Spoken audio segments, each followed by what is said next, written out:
Bom, meu nome é Cauê. Eu sou Letícia. Sou Christopher. Sou formado em Química. Comerciante. Sou barbeiro. Eu não trabalho fora. Eu sou design gráfico. Sou militar. Eu sou advogada. Agora estou me formando em História. Eu sou músico, toco bateria. Eu sou professora. E eu sou maquiadora também. Eu desempenho um papel de liderança. Gosto de jogar jogos digitais ou de tabuleiro. Eu gosto de esporte. Eu gosto muito de cantar. Coisa relacionada à natureza, eu gosto de fazer trilha. Gosto muito de escutar, de tocar, de cantar. E pensar em roupa.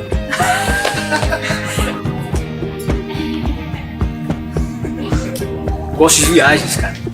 Me amarro em estrada. Tenho 3 tatuagens. Sou pai, sou avô. Sou um cara tranquilo. Ansiosa. Acho que sou meio inocente assim, cara, pra algumas coisas. Sim, eu gosto de ter as coisas sob controle. Sou demais. Eu choro quando eu tô alegre, eu choro quando eu tô triste, eu choro quando eu vejo os outros chorar.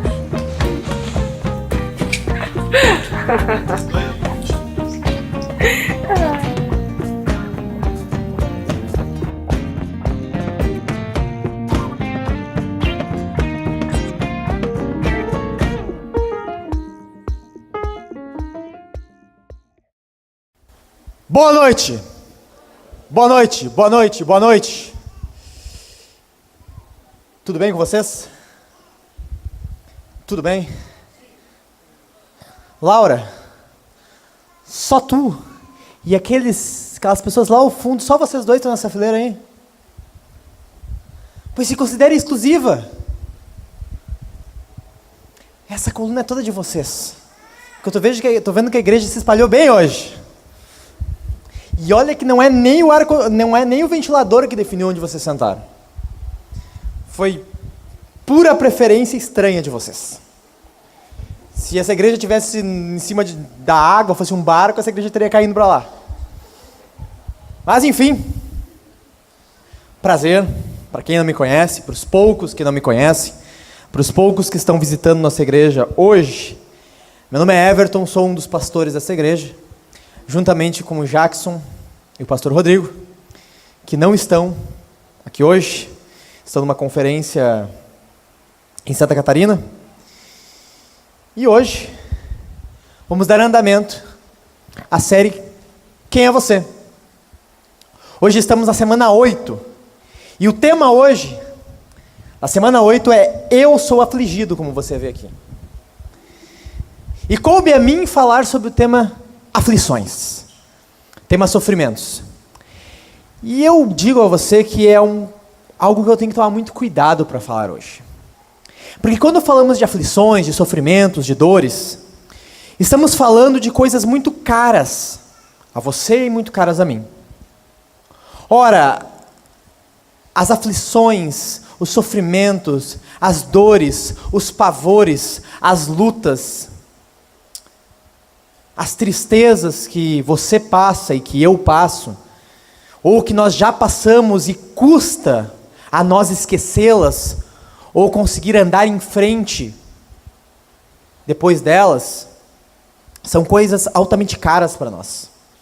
Então eu, quando me dirijo a você aqui hoje, falando deste tema, eu tenho que ter muito tato, muito cuidado. Primeiro, para não parecer que eu estou tripudiando sobre as tuas tristezas, que eu estou desprezando as tuas tristezas, que eu estou agindo como o que você passa que eu nem conheço não fossem nada ou não fossem importantes. Então eu já começo esse sermão dizendo isso para você. Vou lidar com muito cuidado em relação às tuas aflições, em relação às tuas tristezas. E como estamos na semana 8 e hoje estamos no capítulo 3, e vamos falar de aflições, desde já eu convido você a abrir a sua Bíblia na carta de Paulo aos Efésios, capítulo 3, versículo 1. Vamos ficar do versículo 1 até o versículo 13 hoje. Efésios, capítulo 3, versículo do 1 ao 13. Pega a sua Bíblia aí, abra, vamos ler todos juntos. Você que não trouxe Bíblia ou não tem Bíblia, Você vai ver que tem uma bibliazinha aí do lado, numa cadeira, uma Bíblia preta. É um presente da Vintage para você. Você que não tem Bíblia, pegue ela, leve para casa, utilize ela. É um presente para você. Efésios capítulo 3. Todos já encontraram aí? Então tá, vamos lá. Me acompanhem com seus ouvidos. Capítulo 3. Por essa razão, eu, Paulo, o prisioneiro de Cristo Jesus, por amor de vocês, os gentios, se é que vocês ouviram falar a respeito da dispensação da graça de Deus, a mim confiada em favor de vocês. Pois segundo uma revelação, me foi dado a conhecer o mistério, conforme eu escrevi há pouco, resumidamente. Ao lerem o que escrevi, poderão entender a minha compreensão do mistério de Cristo, o qual em outras gerações não foi dado a conhecer aos filhos dos homens, como agora foi revelado aos seus santos apóstolos e profetas pelo Espírito. O mistério é que os gentios são co-herdeiros, membros do mesmo corpo e coparticipantes da promessa em Cristo Jesus por meio do Evangelho, do qual eu fui constituído ministro, conforme o dom da graça de Deus a mim concedida, segundo a força operante do seu poder. A mim, o menor de todos os tantos, foi dada esta graça de pregar aos gentios o Evangelho das insondáveis riquezas de Cristo, e manifestar a todos qual é a dispensação do mistério, que durante tempos passados esteve oculto em Deus, que criou todas as coisas. E isso para que agora, pela igreja, a multiforme sabedoria de Deus se torne conhecida dos principados e das potestades nas regiões celestiais, segundo o eterno propósito que Deus estabeleceu em Cristo Jesus, nosso Senhor. Em Cristo temos ousadia e acesso a Deus, com confiança, mediante a fé nele. Portanto, eu peço que não desanimem por causa das minhas tribulações em favor de vocês, pois isso é motivo de honra para vocês. Palavra do Senhor. Paulo aqui, quando você pega esse texto, no versículo 1, ele está dizendo que ele é prisioneiro de Cristo Jesus. No versículo 13, quando você olha, você vai ver que ele está dizendo para os irmãos não desanimarem diante das tribulações do apóstolo. No meio de um primeiro versículo, em que Paulo está falando de prisioneiro, no versículo 13, de tribulações. No meio disso, neste miolo, Paulo está falando uma grande notícia, está reforçando uma grande novidade, que o Evangelho chegou aos gentios, que hoje em dia estamos sobre uma mesma aliança, que hoje em dia tanto o gentio como o judeu chega a Jesus da mesma forma, tanto o gentio como o judeu é salvo pelo mesmo meio, não há mais uma aliança étnica, não há mais uma aliança unicamente por um povo de uma descendência, mas pela obra de Jesus. Essa é uma grande notícia para aquela igreja. Essa é uma grande notícia para nós, que somos gentios, pois eu não avisto aqui, pelo menos aos meus olhos, nenhum judeu natural. Essa é uma grande notícia para a igreja de Cristo. E tudo isso em meio a tribulações do apóstolo, em meio à prisão de Paulo, em meio aos seus sofrimentos. Como pode esse apóstolo apresentar algo tão importante, tão magnífico, tão grande, em meio de algo tão sofrido, tão doloroso para ele? Como que nós conseguimos, como que ele consegue trazer uma grande notícia em meio aos sofrimentos? Isso é estranho para nós. Isso é estranho, uma mescla de grande alegria com grande dor. E por quê? Porque o mundo que nós vivemos hoje, ele não sabe lidar com sofrimentos. A nossa cultura, o nosso mundo, ele não sabe o que fazer com a dor, o que fazer com a aflição. Tim Keller, o pastor presbiteriano de Nova York, fala que a nossa cultura tem muita dificuldade, não sabe o que fazer com as aflições que nós passamos. No mundo secular que nós vivemos, essa cultura que nós vivemos atualmente, os sofrimentos são coisas totalmente desnecessárias. São coisas descartáveis. São coisas sem função nenhuma. no qual, exatamente porque não tem propósito, não tem função, os sintomas, os efeitos do sofrimento devem ser ao máximo minimizados. Como assim? Hoje em dia, a cultura, a mídia, os especialistas dos mais diversos tipos buscam abafar todos os sintomas da nossa aflição. Por isso que surgem os psiquiatras, os psicólogos, os terapeutas, os programas de humor dos mais diversos, que oferecem para você a solução seguinte: você não deve sofrer, você não pode sofrer, busque a tua alegria, busque a tua felicidade, busque a tua liberdade, culpe os teus pais, fuja disso, compense essa tristeza com uma alegria imediata, ou o tal prazer a qualquer custo.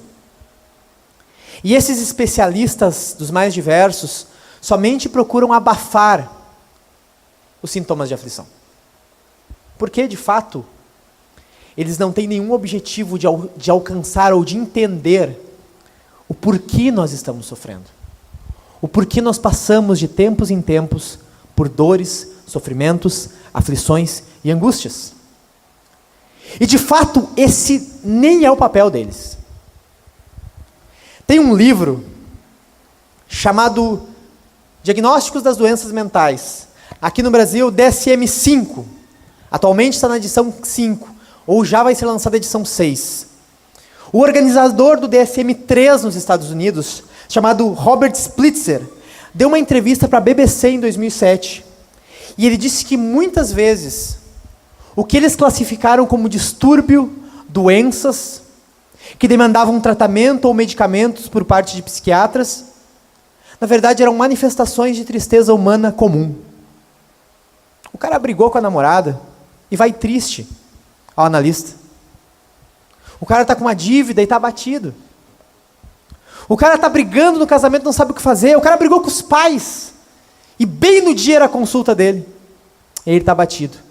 E ministraram remédios, deram tratamentos, classificaram aquilo como uma enfermidade, sendo que, na verdade, são as aflições do dia a dia. A função deles, como eu falei, de fato, não é dar propósito ao sofrimento. Eles não têm como fazer isso. Mas a Bíblia, a Escritura, ela dá propósito ao sofrimento. Isso é muito bom. Anote aí, em Hebreus capítulo 2, versículo 10, o autor fala o seguinte: porque convinha que Deus, por causa de quem e por meio de quem todas as coisas existem, conduzindo muitos filhos à glória, aperfeiçoasse por meio de sofrimentos o autor da salvação deles. Esse texto está falando que Deus Pai aperfeiçoou Jesus através de sofrimentos. Mas Jesus não é perfeito? É claro que é. Ele é Deus. Ele não comete pecado algum. Ele é perfeito. Mas esse texto está dizendo que, como homem, Jesus foi crescendo e foi amadurecendo através de sofrimentos. As dores da infância, o trabalho, a luta, perdendo entes queridos. Provavelmente Jesus, quando era um adulto, sustentava sua casa. José tinha morrido. E ele passou por esses sofrimentos ao longo do seu crescimento, até alcançar a idade adulta, amadurecendo, como diz esse texto, através de sofrimentos. Isso já mostra que os sofrimentos que nós passamos independem de pecado. Pecados que nós poderíamos praticar, que justificam o sofrimento, não cabem em todos os momentos. Nem sempre os sofrimentos que nós passamos são consequência de pecados diretos que cometemos. Não. Isso só mostra que se o nosso Salvador foi aperfeiçoado como homem mediante sofrimentos, nós também passaremos por sofrimentos. Isso é latente em toda a Bíblia. A própria obra de Jesus, de nos alcançar, a obra da cruz, alguém ousaria dizer que não é uma obra de sofrimentos? Ninguém, né? Porque está na cara que a obra da cruz ela é marcada por sofrimentos. Ela mostra o próprio sofrimento, que ela culmina em morte. Ao longo de toda a Escritura, os homens de Deus, desde Gênesis e passando por toda a história da igreja, passaram por sofrimentos. Desde o início, lá com o patriarca Abraão, que no ápice da sua história ele estava quase sacrificando seu filho. Tu acha que aquilo não foi doloroso para ele? Isaac via os seus filhos brigando, a ponto que um queria matar o outro. Jacó, o patriarca, ele teve a aflição de ver os seus filhos mentirem sobre a morte de José, o seu filho predileto. Os próprios filhos de Jacó, que descenderam as 12 tribos de Israel, odiavam o seu irmão mais novo. Mataram membros de uma cidade inteira para vingar a sua irmã. E fizeram as mais diversas atrocidades. E o pai via aquilo e sofria. E eles faziam mal uns aos outros. O povo de Israel foi cativo no Egito. O profeta Oséias, o próprio casamento dele, exemplifica um sofrimento. O que isso mostra para nós? Que nós, cada um de nós, a igreja de Jesus, passará por sofrimentos. Coletivos e individuais. Eu quero dizer uma coisa para você. Eu falei agora há pouco de especialistas, psiquiatras, não há problema em você procurá-los. Mas você tem que ter certeza de uma coisa: não deposite a sua total confiança neles. Você não pode depositar a sua vida em pessoas que não confiam em Jesus, que não têm uma ideia de um Deus perfeito, de um Deus amoroso e gracioso que controla toda a humanidade. Você não pode confiar a sua vida a pessoas que não têm noção de pecado. Vá, consulte, mas analise cada coisa sob o crivo do Evangelho e não entregue sua vida a eles.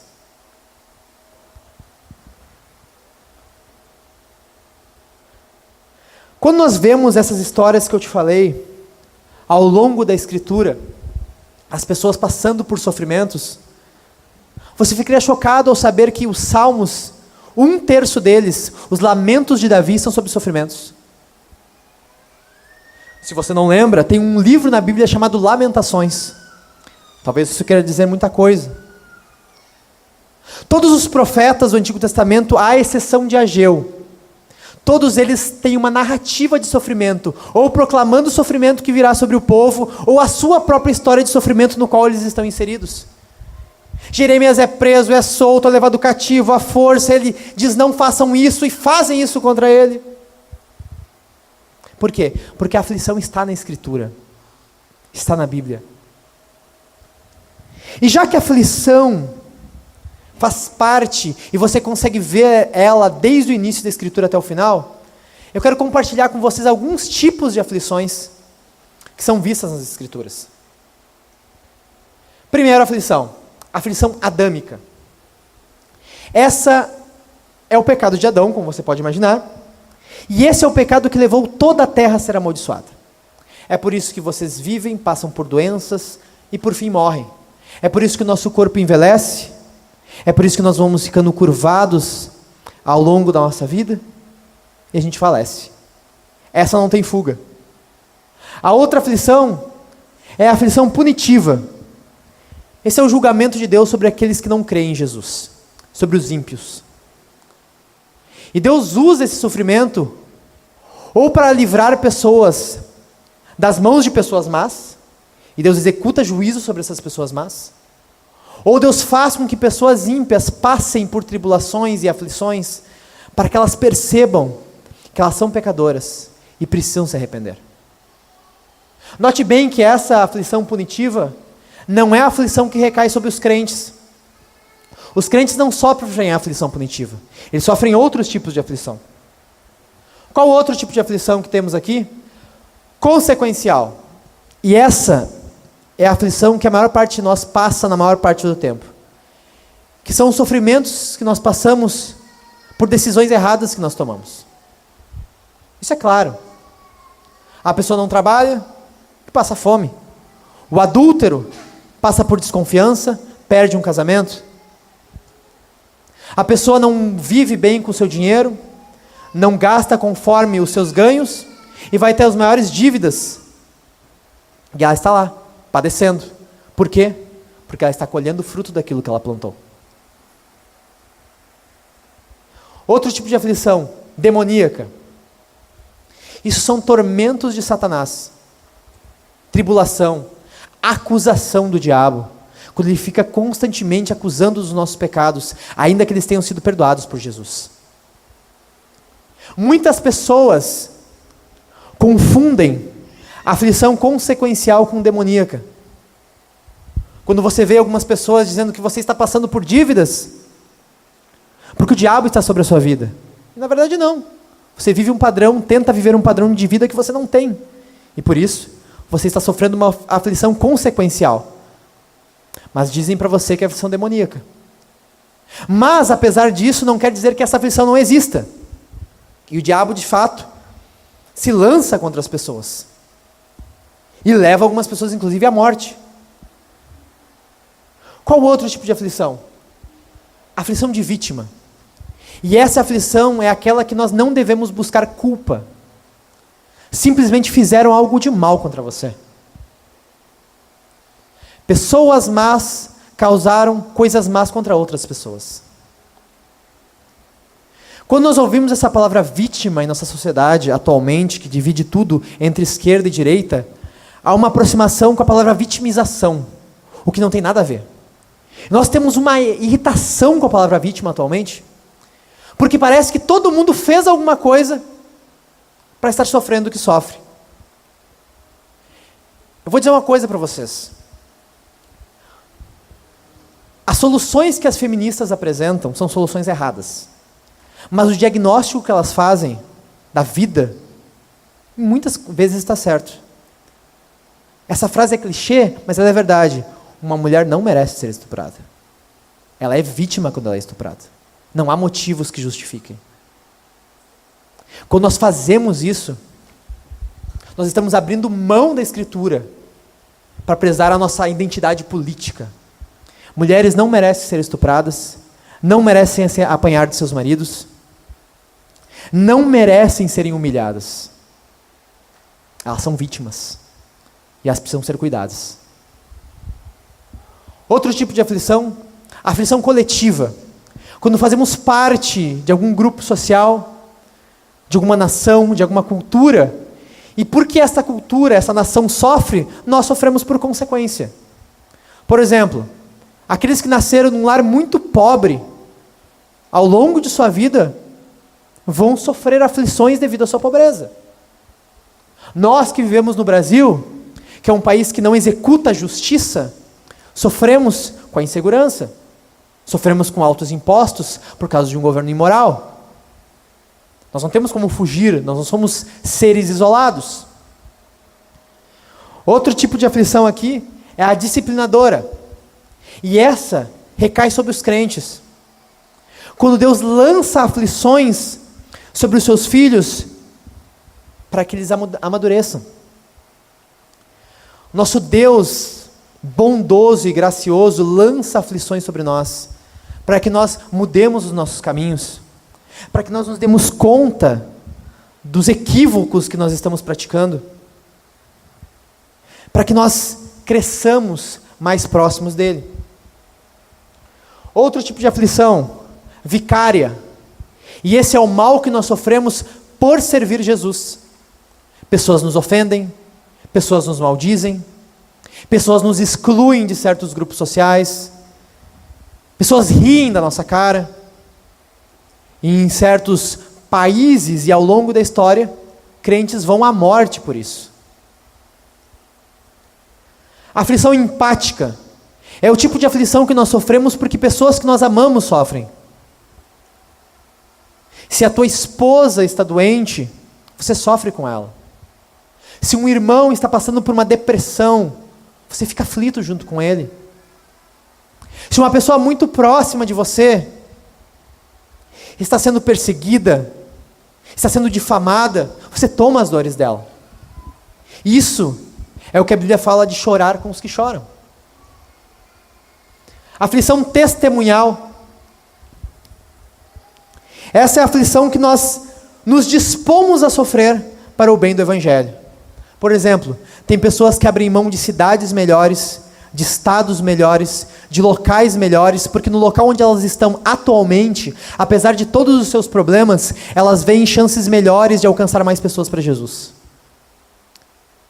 Pessoas que abrem mão, talvez, de empregos que lhe oferecessem uma renda melhor, para mesmo que temporariamente passar por um aperto, porque naquele local onde elas estão, elas poderão trazer mais pessoas a Jesus.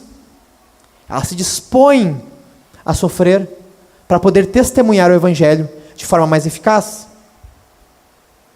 A aflição providencial é aquela aflição que gera glória ao nome do Senhor. Como assim? Quando tem irmãos que, ainda que estão sofrendo, conseguem motivar outras pessoas. Outras pessoas vão olhar para você e dizer: como ele consegue lidar tão bem com esse sofrimento? Eu não conseguiria. E eles veem Jesus te sustentando. E através desse sofrimento elas são motivadas, encorajadas, ou até alcançadas por Jesus. Porque elas querem o mesmo Jesus que te sustenta. Outro tipo de aflição. A aflição preventiva, que é um mal que você sofre para evitar um mal maior. Como assim? Você é diagnosticado com uma inflamação no apêndice. Poxa, que horror, eu vou ter que passar por um procedimento e tal. Mas essa aflição vem sobre você para impedir que o teu apêndice exploda e você morra. Você bateu o carro hoje. Você, que droga, meu carro está batido, eu vou ficar 1 dia, 3 dias sem ele. E Jesus sabe que mais à frente você poderia morrer num acidente de carro. Está vindo um mal sobre você para prevenir um mal maior. A aflição misteriosa é aquela aflição que nós não sabemos o porquê. Nós não temos resposta. A Bíblia faz a seguinte pergunta: quem conheceu a mente do Senhor? E a Bíblia não espera a resposta, porque nós não conhecemos a mente de Deus. Assim como no caso de Jó, ele não sabia o que estava acontecendo, em que Satanás queria provar Jó, assim nós não sabemos os desígnios do Senhor. Nós só podemos confiar em Deus e ter toda a convicção de que Ele é bom. A maior parte das vezes nós não conseguimos de fato identificar nossas aflições, elas acabam ficando como misteriosas. E por fim, a aflição apocalíptica. Essa você só precisa ter ciência. Nós temos que saber que nos últimos dias, quando Jesus estiver quase voltando, a igreja vai passar por uma grande aflição e um grande sofrimento. Bom, talvez você achasse que fosse só umas 5 aflições que eu ia apresentar para você. Mas sobrou 14. Até que foi rápido. Por que não é bom nós sabermos esses tipos de aflição? Porque assim como eu citei o exemplo de Jó agora há pouco, os amigos de Jó julgaram de forma errada o sofrimento de Jó. E acusaram Jó de pecado quando não havia nenhum pecado. Jó só era vítima. De uma aflição, na verdade, misteriosa. Ele não sabia por quê. Mas os amigos dele previram um pecado e cavocaram tentando achar um pecado em Jó. E é bom nós sabermos os tipos de aflição para, por exemplo, em alguns casos, quando ímpios, pessoas que não conhecem Jesus, vêm falar com a gente tem que chamar essas pessoas ao arrependimento. É latente que elas estão passando por uma aflição, consequência do seu próprio desconhecimento de Jesus, por não amarem Jesus. Em outros momentos, tu vai ter que chamar o teu irmão para sentar e dizer assim: vamos dar uma olhada nos teus gastos? Porque na verdade o que tu está sofrendo é uma aflição consequencial. Não tem nenhum demônio se levantando contra ti. Não tem nenhum migrador ou cortador. Unicamente é tu que não sabe gastar o teu dinheiro. E em outros casos, tu vai ter que te calar e não procurar culpa nessa pessoa, mas vai ter que consolá-la, porque ela passou por uma aflição de vítima. E ela tem que ser amparada, motivada, consolada e amparada pela igreja. Pense bem nas aflições que você tem, que você passou, que você passa, que pessoas próximas de você passaram. Quantas vezes nós não demos o diagnóstico errado das aflições? Por quantas aflições consequenciais você tem passado? E você quer achar ou uma culpa em Deus, ou uma terceira culpa, e no final é um colhimento de frutos das coisas que você mesmo plantou. Pense nos teus sofrimentos. Onde que nós colocamos a culpa no diabo? E na verdade a culpa era nossa. Use isso para ajudar as pessoas ao redor de você. Eu também te convido a fazer uma outra coisa. A mudar a pergunta. Muitas vezes, a gente faz a seguinte pergunta quando a gente está passando por uma aflição. Por quê? Por que Deus? Por que essa coisa está acontecendo? Por que essa situação está terrível?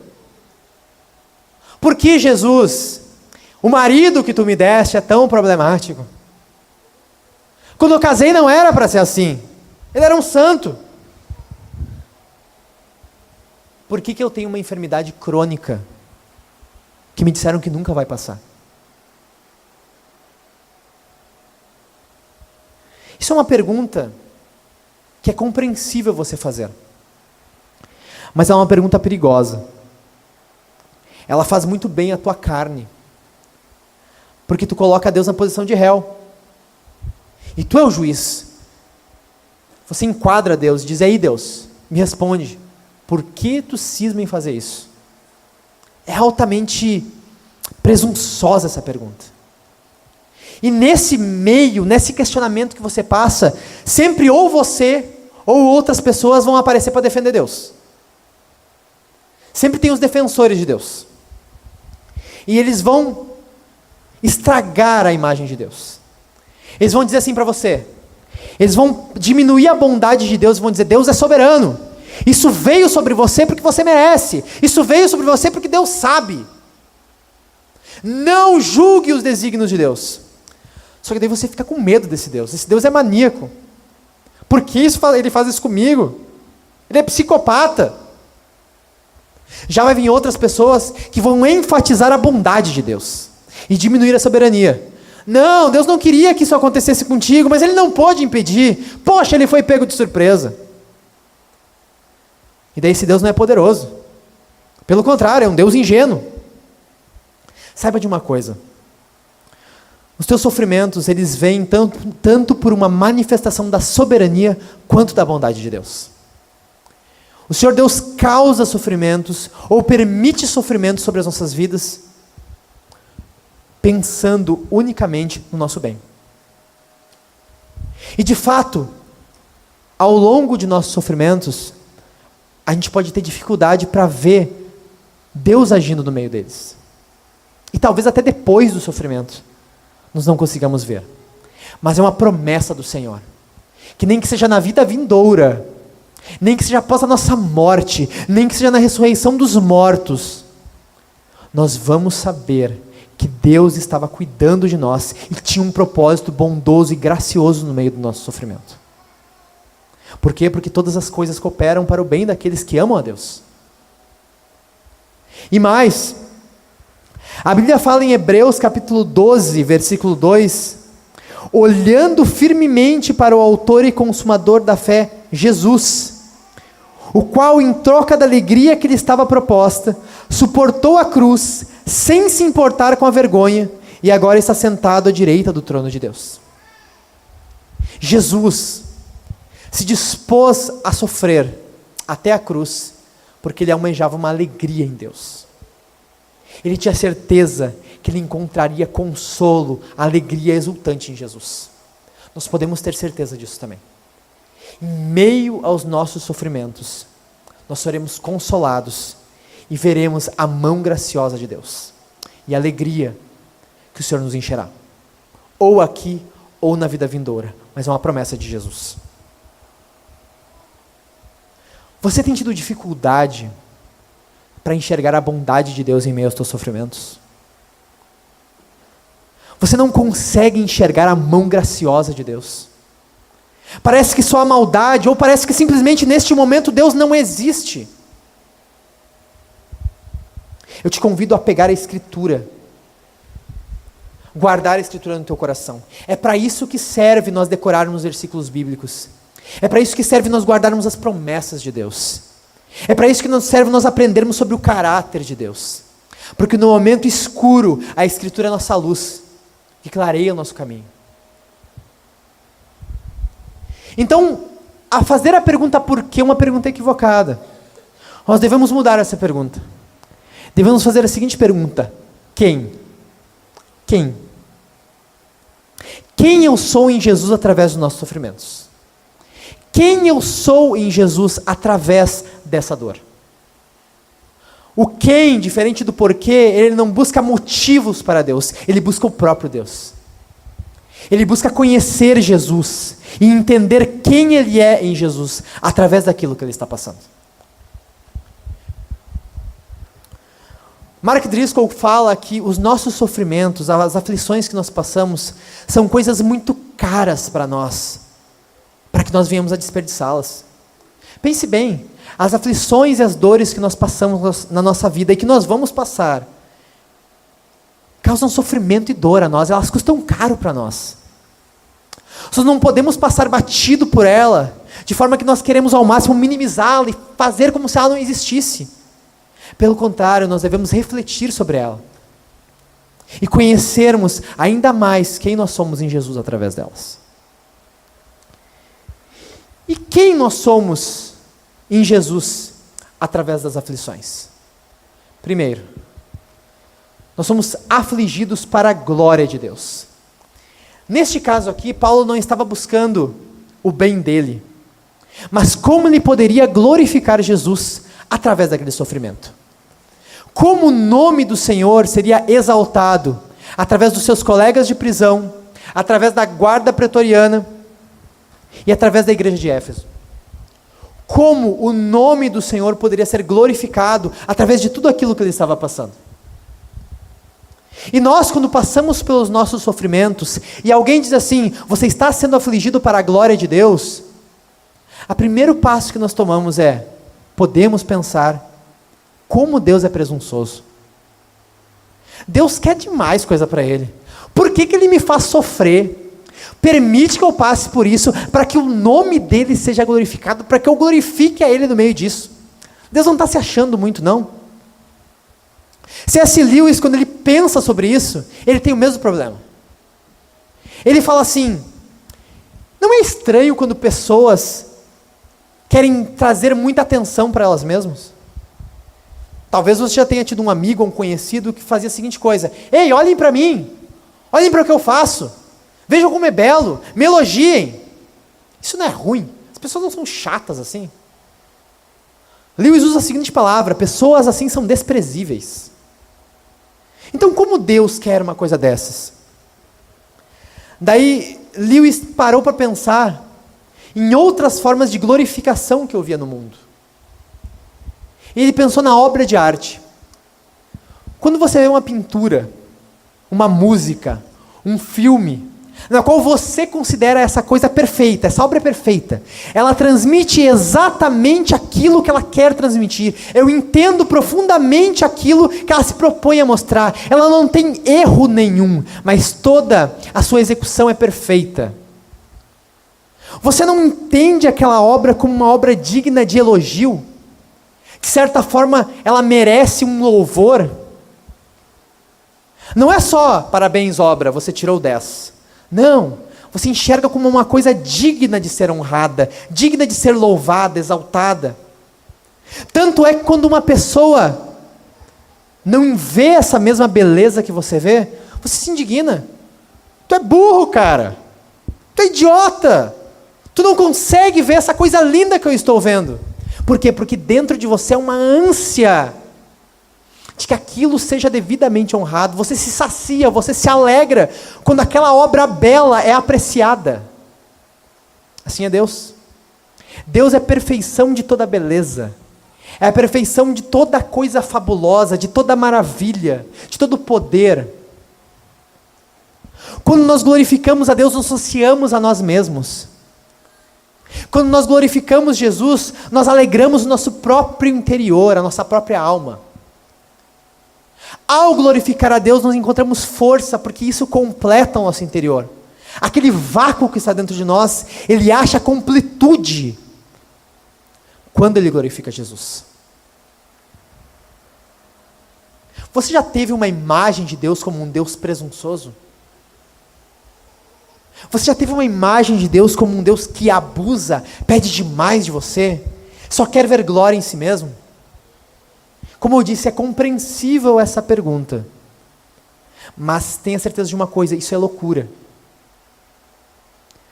Quando nós entendemos ou não queremos que Deus seja glorificado ao máximo, nós não estamos entendendo profundamente que somente em Jesus, você, eu, encontramos refúgio no nosso sofrimento.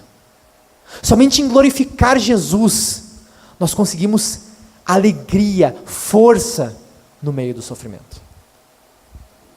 E entenda bem uma coisa.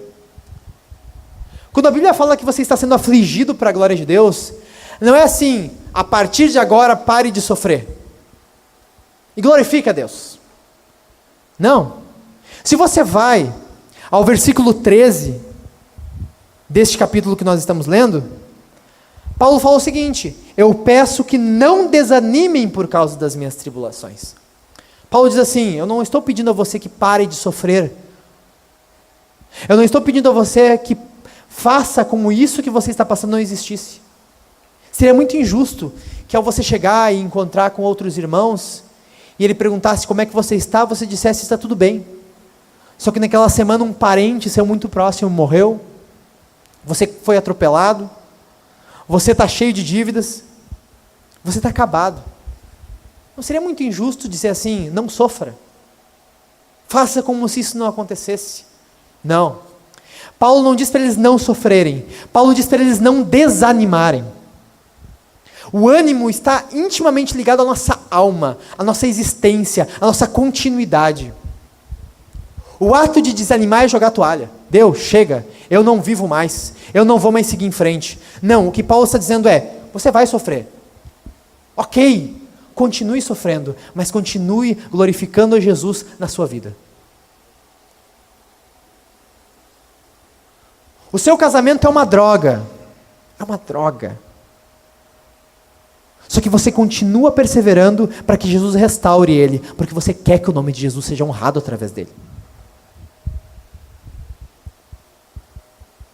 Você está altamente abatido, altamente triste, mas ainda assim você vai lá e motiva as pessoas, não fingindo que você está feliz. Mas assim como você está buscando refúgio em Jesus, você leva esse refúgio porque você sabe que esse refúgio é o caminho a outras pessoas. Não, você não parou de sofrer, mas você não está perdendo o ânimo, você está seguindo em frente.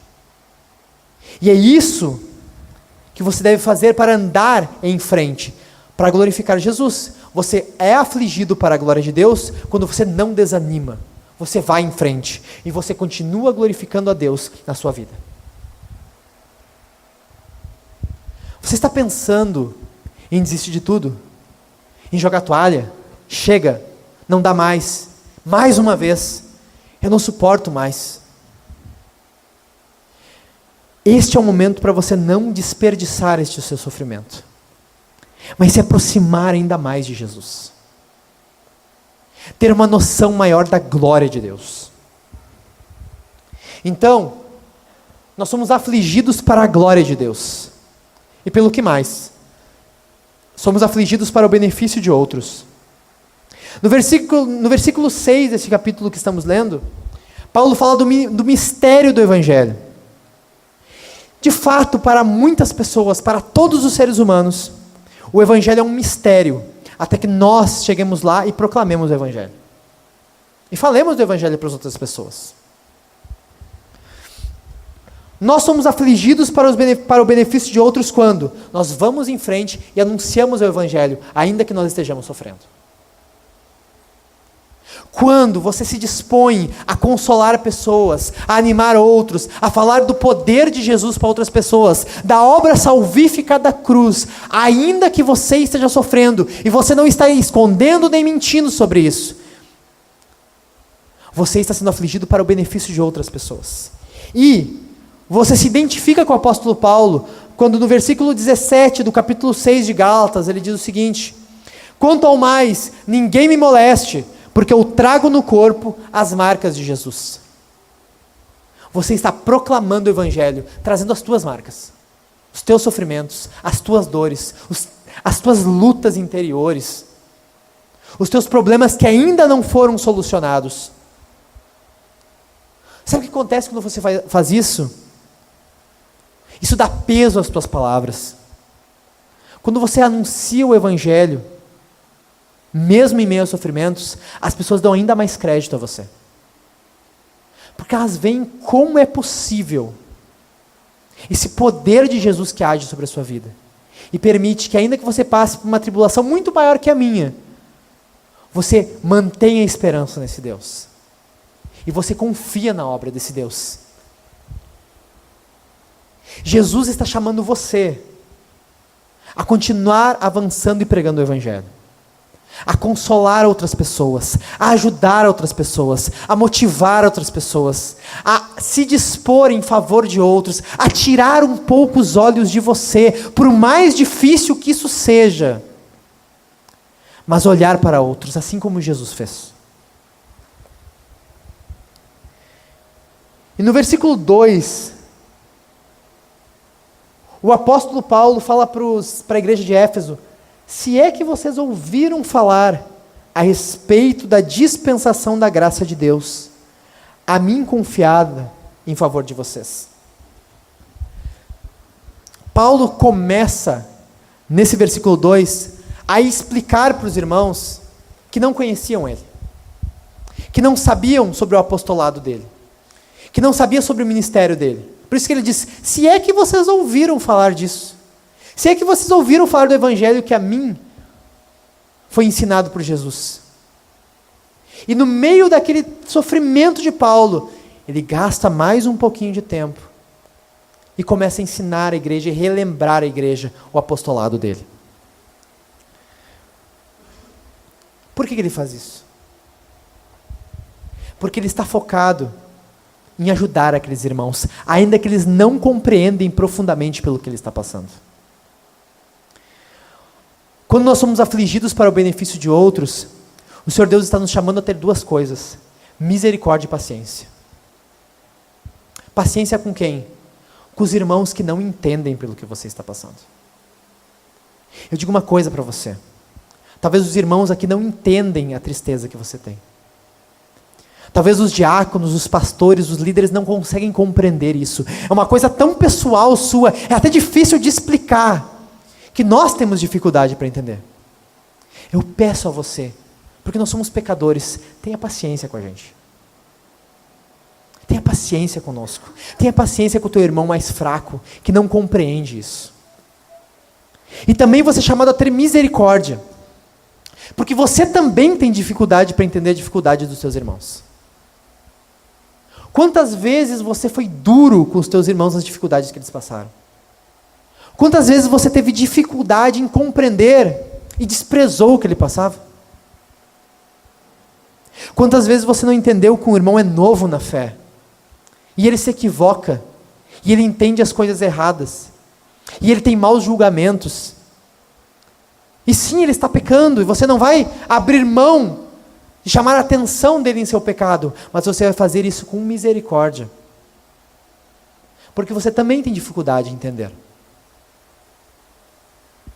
Tenha misericórdia dos teus irmãos, misericórdia e paciência dos teus irmãos. E outra coisa,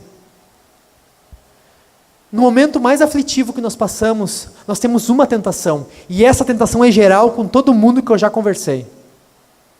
Nós queremos abandonar a comunhão da igreja. É sempre assim. Começa a vir a aflição, começa a vir a dificuldade, começa a vir o sofrimento, a pessoa vai começando a se afastando da comunhão, vai ficando distante, até o momento que ela justifica na cabeça dela que ela não tem mais que participar porque as pessoas estão distante dela, mas no final ela que está distante. E o diabo usa isso para que você caia e você esteja longe do corpo de Cristo. E longe do corpo de Cristo, nós não conseguimos vencer e passar por cima de nossas aflições. No versículo 10, o apóstolo mostra que o evangelho é anunciado aos anjos pela obra da igreja. O apóstolo dá importância e peso para a obra da igreja. Essa manifestação em que somos afligidos e beneficiamos outros irmãos se dá no meio da igreja, no meio da comunhão dos irmãos. Por isso que essa união de Jesus com o seu corpo, ela é uma união quase que mística, porque nós não conseguimos entender como Jesus se manifesta no meio da igreja. Porque o remédio fornecido através da igreja, através da comunhão, ele é poderoso para vencer aflições. Então, nós somos afligidos para a glória de Deus. Somos afligidos para o benefício de outros. E somos afligidos para o nosso próprio crescimento. Quando nós estamos sofrendo, sendo afligidos, nós entendemos duas coisas nessa caminhada de amadurecimento. Primeiro, nós conseguimos refletir sobre o sofrimento de Jesus. Para muitos, a imagem, a visão, a noção do poder e da misericórdia, da bondade de Jesus na obra dele da cruz, ele aumenta em nós quando nós estamos sofrendo. Porque nós vemos como nós estamos sofrendo e nós pensamos, Jesus padeceu por muito mais em meu favor. O ato de sermos afligidos faz com que nossa visão da obra da cruz aumente. E nossa alegria na obra da cruz, ela cresça. E isso é incrível. E isso nos alegra. O apóstolo Pedro, em 1 Pedro capítulo 4, versículo 13, fala: pelo contrário, alegrem-se na medida em que são coparticipantes dos sofrimentos de Cristo, para que também na revelação da sua glória, vocês se alegrem exultando. Ele fala de nós sermos coparticipantes dos sofrimentos de Jesus. Quando nós estamos sofrendo, quando nós estamos passando por dores, nós conseguimos nos identificar nos sofrimentos de Jesus. Nós conseguimos ver, aumentar a nossa visão em como Jesus se entregou em nosso favor. Isso aumenta a nossa fé. Outra coisa que nós aprendemos é que nós vemos o amor dos irmãos em nosso favor. Não sei quanto a você, mas quanto a mim, quando eu estou passando por uma aflição, quando é algo doloroso, eu posso virar uma pessoa muito inconveniente. Eu posso ficar uma pessoa desanimada, uma pessoa triste, uma pessoa cansativa, uma pessoa que só se lamenta por um tempo. E daí nesse meio tempo eu vejo como os irmãos são bondosos comigo. Porque irmãos que talvez eu nunca pensasse, eles se dispõem a ajudar, eles se dispõem a estar juntos, eles consolam, eles motivam, eles ajudam. Quando nós estamos sendo afligidos, nós vemos o amor dos nossos irmãos por nós. Quando nós estamos passando por dores, nós vemos como a igreja nos ama. E como muitos irmãos que nós nem andávamos tão perto, se dispõem a estar com a gente. E às vezes eles nem precisam fazer nada por nós.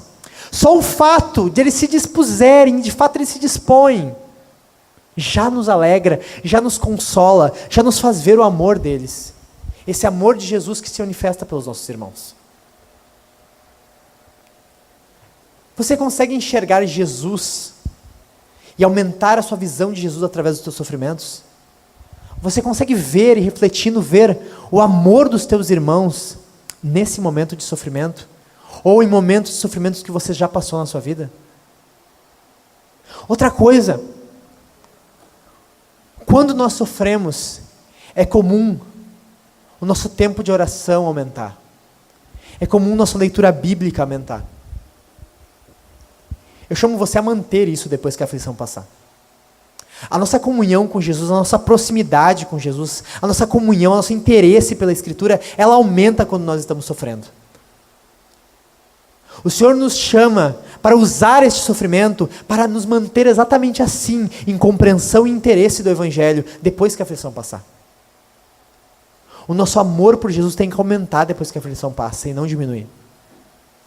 Então use a aflição para crescer em conhecimento, crescer em proximidade, em práticas de piedade em Jesus. Resumindo todo esse espectro que eu falei para vocês.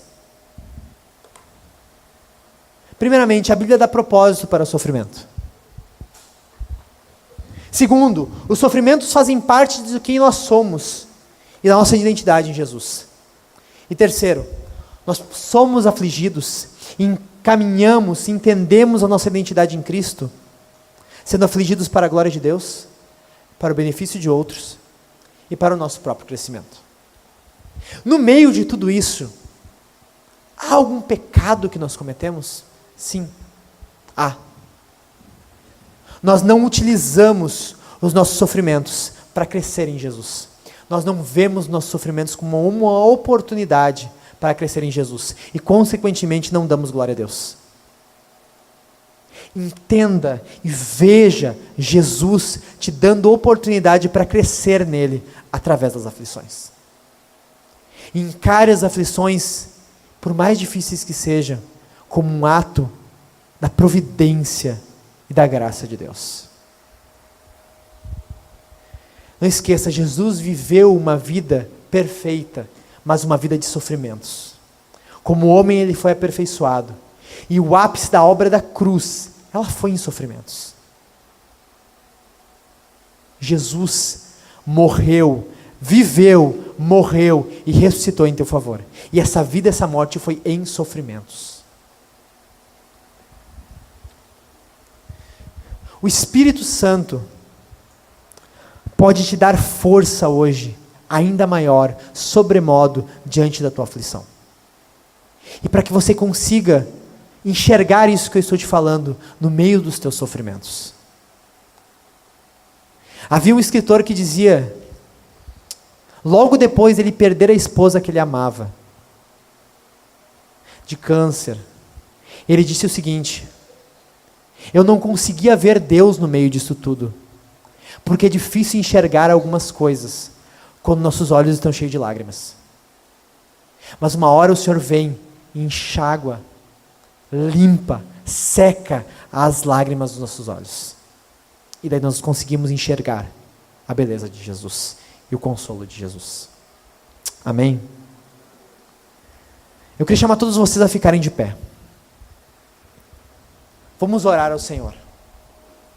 Fato é que você pode usar isso que você aprendeu hoje para usar estes sofrimentos em favor de outras pessoas, para pregar o Evangelho essa semana, para seguir em frente e não desanimar, para mostrar a outros como Jesus tem te sustentado através dos teus sofrimentos. Amém? Vamos orar ao Senhor? Curva a sua cabeça, feche seus olhos, vamos orar ao Senhor. Te damos graças, Senhor. Ó bondoso Senhor, bondoso Jesus, dá, Senhor, ao teu povo uma consciência, Senhor,